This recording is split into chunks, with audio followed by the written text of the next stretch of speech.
repeat some tips and tricks on how to keep your computer safe.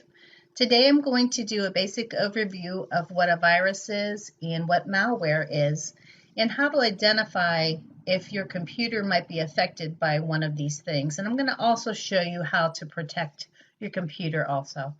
So thank you to Guiding Ohio Online for allowing us to bring this resource to you.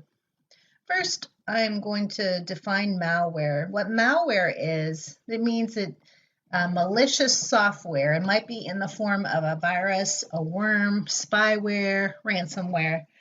So a computer virus is something that attaches itself to a program or a file so it can spread from one computer to another, leaving infections as it travels.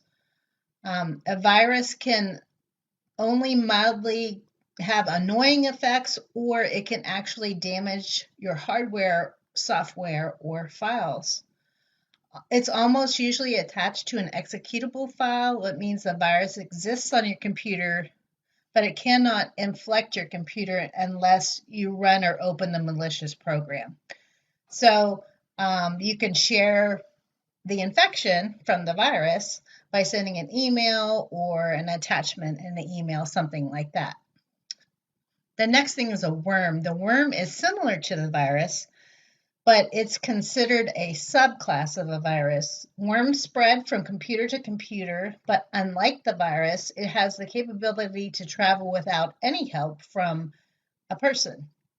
So the worm basically takes advantage of a file or information and transports features on your system that allows it to travel or unaided to other things to affect them. Spyware is when there is information on your computer that actually it comes in through a vulnerability and is able to track and see what you're doing on your computer. Lastly is ransomware, when they basically take your computer over and say you owe a certain amount of money to get your control back over your computer. One that I did not include on here is a Trojan horse. I don't know if you've ever heard of that, but it is not a virus, but it's a destructive program that looks like a real application on your device, but is very destructive. So those are some definitions of different types of malware. So how does it affect your computer? Once these get into your computer, they can erase or deny access to certain files. They can create pop-ups on your computer to think they're legitimate to click. And when you click them, you're infecting your computer or sending information out.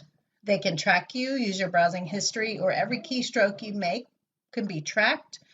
You can turn your computer into a spam email server, spamming it out to everybody on your list, or it could even disable your computer completely. So how do viruses and things like that spread?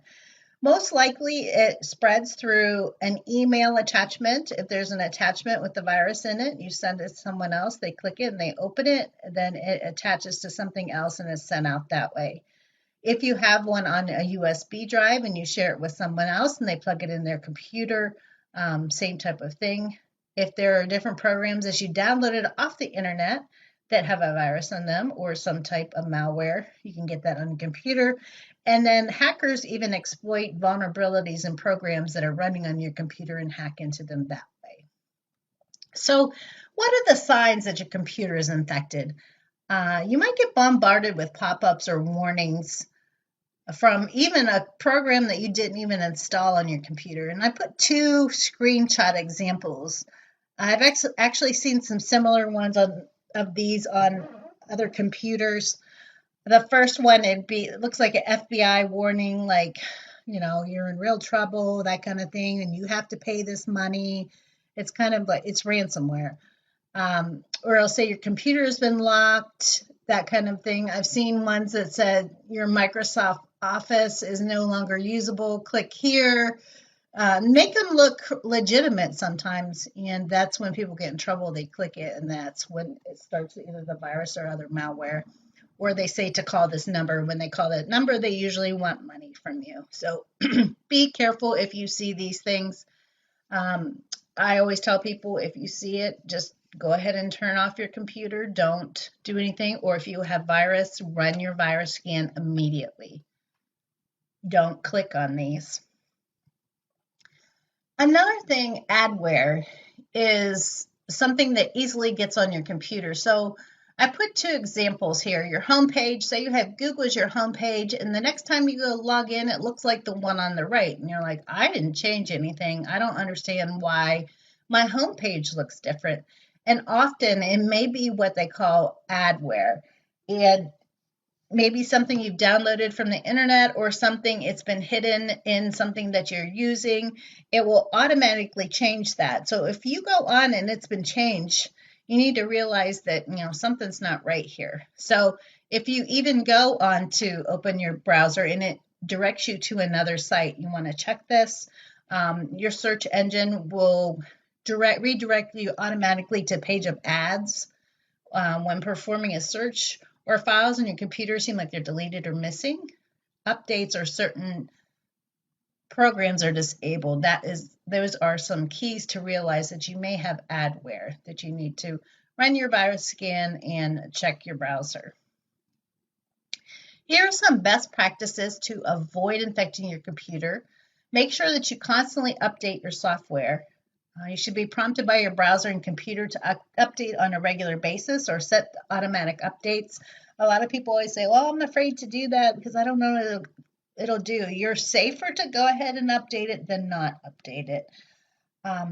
You need to make sure you ignore pop-ups from unknown, untrustworthy sites because they may have malware attached to them.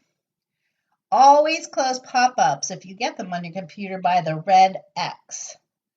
Or do not click within the body of it. So if you see here, this is an example of a current one. There's an X on the top left, and then there's an X within the body of it. And so they do that to trick you, and that's how you can get malware on your device also. It's very tricky. So if you look up here, this X is on the outside of the ad or the pop-up, and this one is on the inside.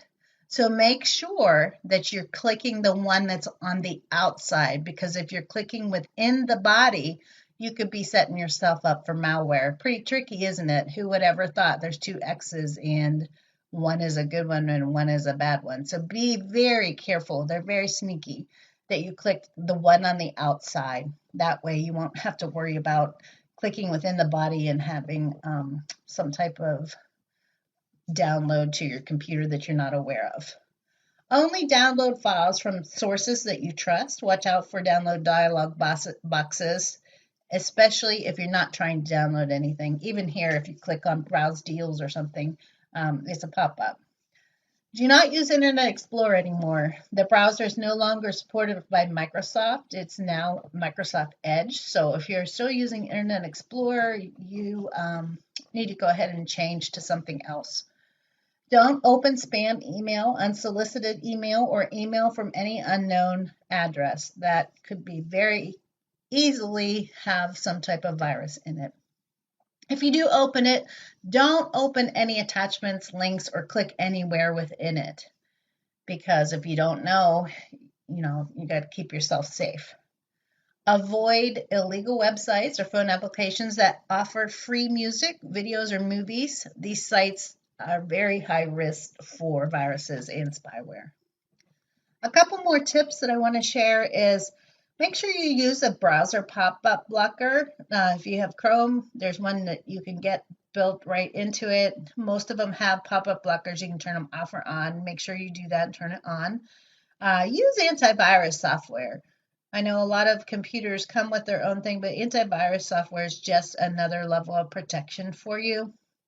But if you're not sure what you want to use, there is a great website. It's called avcomparatives.org. It's an independent website that compares all different programs for real-world antivirus and protection.